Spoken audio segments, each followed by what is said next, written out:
नमस्कार दोस्तों, स्वागत है आपका हमारे चैनल इंजीनियर्स एस्ट्रोलॉजी में। एस्ट्रोलॉजी सुनते ही सबसे पहले हमारे मन में विचार आता है कि एस्ट्रोलॉजी क्या है। What is astrology? Astrology is a combination of science and mathematical calculations. Means if a person knows plus minus multiply divide can be a good astrologer by practicing more and more. Need of astrology. Astrology की आज सबसे ज़्यादा आवश्यकता क्यों है? इसके कई पहलू हैं, जिसमें से सबसे पहले एक पहलू ये है कि हर ग्रह किसी न किसी रिश्ते से संबंध रखता है और संबंधित रिश्ते में सुधार करके उस ग्रह के प्रभाव को जीवन में सुधारा जा सकता है। मान लीजिए किसी व्यक्ति की कुंडली में सूर्य और चंद्र की स्थिति खराब है, तो सूर्यदेव पिता के कारक है और चंद्रदेव माता के कारक है।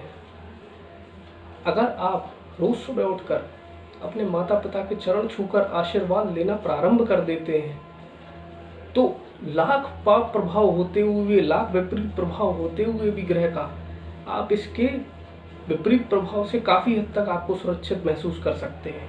पहले संयुक्त परिवार हुआ करते थे और हमारे पूर्वज बहुत ही विद्वान हुआ करते थे।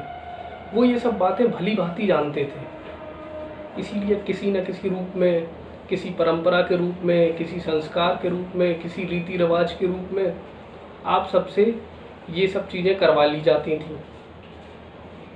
सभी वृद्धों का आशीर्वाद लेना कंपलसरी होता था। आप सभी वृद्ध व्यक्तियों का आशीर्वाद लेते थे। तो इन सब का भी कहीं ना कहीं साइंटिफिक रीज़न था, परंतु वर्तमान परिप्रेक्ष्य में ये सब संभव नहीं है, क्योंकि हम सभी लोग अलग अलग जगह रहते हैं। किसी की जॉब कहीं और है, किसी की पोस्टिंग कहीं और पे है, साथ में रहना अब संभव नहीं हो पा रहा है। तो इन सब चीज़ों का निवारण करने हेतु एस्ट्रोलॉजी की आवश्यकता है। तो अब इसका उपाय क्या है? क्या उपाय कर सकते हैं? उपाय ये है कि या तो स्वयं आप एक बहुत अच्छे एस्ट्रोलॉजर बने, या फिर किसी एक एक्सपर्ट एस्ट्रोलॉजर से सलाह लें, जिससे आप अपने जीवन को सुचारू रूप से चलाने में सक्षम हो पाए। Some of my clients said, "Please sir, give us some knowledge for basic astrology." So I am here to give you some basic astrology knowledge.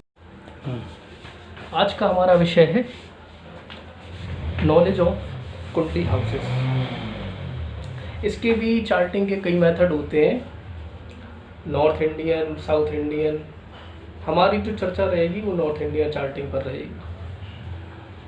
तो कुंडली का जो सबसे पहला घर है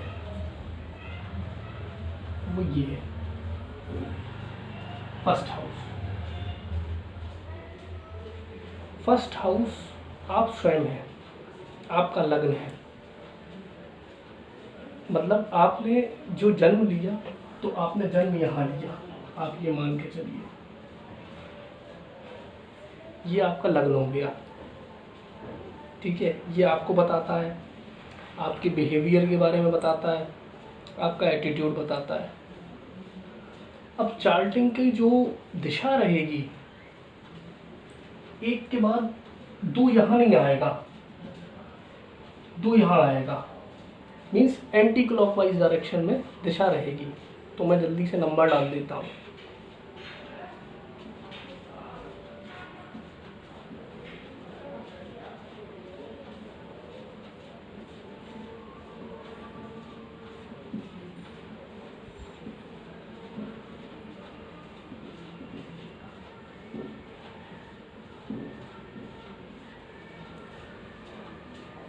ये नंबरिंग हो गई।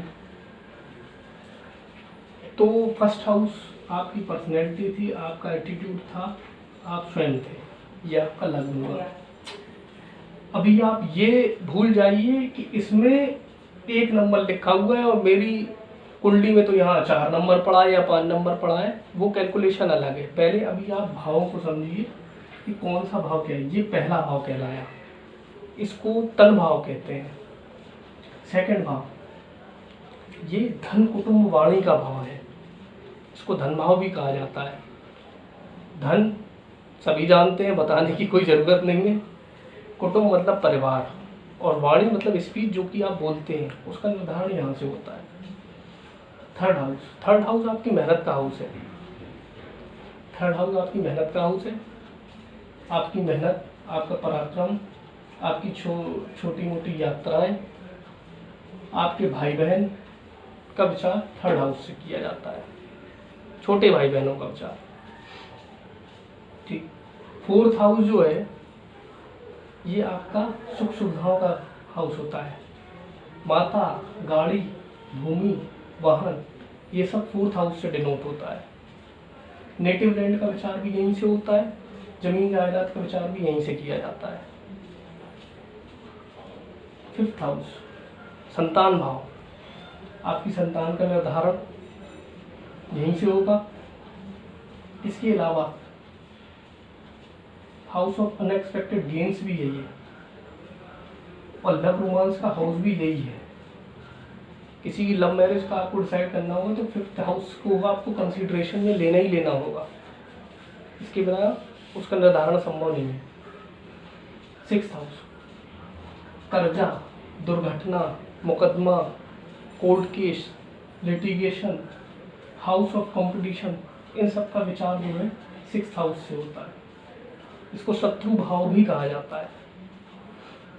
सेवेंथ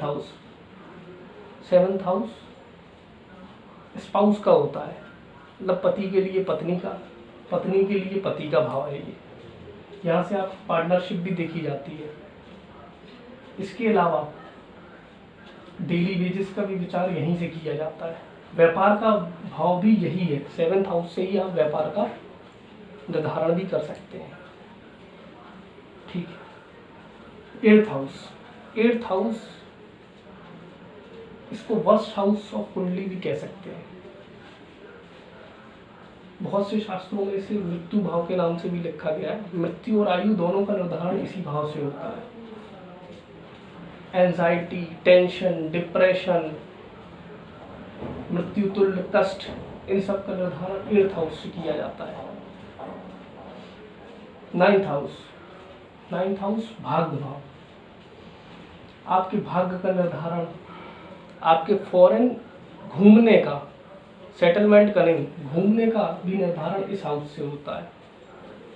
ये आपका भाग्य भाव है, और जिस व्यक्ति की कुंडली में ये भाव प्रबल होता है उसका भाग्य हमेशा उसका साथ देता है, और जिसका भाग्य साथ हो वो बहुत कुछ ऐसी चीज़ें भी कर जाता है जो उसके लिए बिना भाग्य के संभव नहीं थी करना। टेंथ हाउस कर्म स्थान है। हमें प्रोफेशन का, कर्म का निर्धारण इस हाउस से होता है, 10वें हाउस से। 11th हाउस लाभ भाव है, बड़े भाई बहनों का भाव है, छोटी बीमारियों का भी भाव है। छोटी बीमारियां भी यहीं से देखी जाएंगी, क्योंकि ये छठे से छठा भी है, इसलिए छोटी बीमारियां भी लेके आता है, लाभ भी लाता है, साथ में छोटी मोटी बीमारियां भी लाता है। 12th हाउस वैभव, इसको हाउस ऑफ प्रिजनमेंट भी कहा जा सकता है। जेल का निर्धारण भी इसी हाउस से होता है, वैभव का निर्धारण भी इसी हाउस से होता है। अस्पताल के खर्चे का भाव भी यही है। मीन्स आपके जितने भी व्यय हैं वो इस हाउस से देखे जाएंगे। मैंने तो आपको बता दिया ये सब, लेकिन अब आप याद कैसे रखेंगे? तो याद रखने के लिए शॉर्टकट तरीका ये है कि आप एक एक वर्ड में याद रखें। जैसे ये तन भाव हो गया, फर्स्ट हाउस तन भाव मतलब आप स्वयं। सेकेंड हाउस धन भाव, थर्ड हाउस भ्रातृ भाव, फोर्थ हाउस मातृ भाव, माता का भाव है ये आपके। फिफ्थ हाउस संतान भाव, सिक्स्थ हाउस शत्रु भाव, सेवेंथ हाउस स्पाउस हाउस, पत्नी का भाव, पति के लिए पत्नी का, पत्नी के लिए पति का। एट्थ हाउस मृत्यु भाव, नाइन्थ हाउस भाग्य भाव, 10th हाउस कर्म भाव, 11th हाउस लाभ भाव एंड 12th हाउस व्यय भाव। अब यहाँ पर एक छोटी सी चीज़ समझने वाली ये हो जाती है, जैसे बहुत से एस्ट्रोलॉजर या बहुत से लोग कहते हैं कि फर्स्ट हाउस आप है और 7th हाउस आपकी पत्नी है, तो 4th हाउस आपकी माता हुई, तो 10th हाउस आपका पिता का होगा। लेकिन 10th हाउस पिता का नहीं होता। इसका निर्धारण ऐसे होगा कि ये आप है, फर्स्ट हाउस पे आप है, और ये 5th हाउस पे आपकी संतान है, आपसे 5वें स्थान पे आपकी संतान है, तो ये आपके पिता हुए 9th हाउस, और यहाँ से 5th आप उनकी संतान हुए। ये अब आप इसे याद करने के लिए अपने हिसाब से भी कुछ शॉर्टकट्स बना सकते हैं। जैसे मान लीजिए, और सोच सकते हैं क्या हो सकता है, जैसे फर्स्ट हाउस आपको डिनोट करता है, मीन्स आई। सेकंड हाउस धन का है, धन भाव मतलब मनी।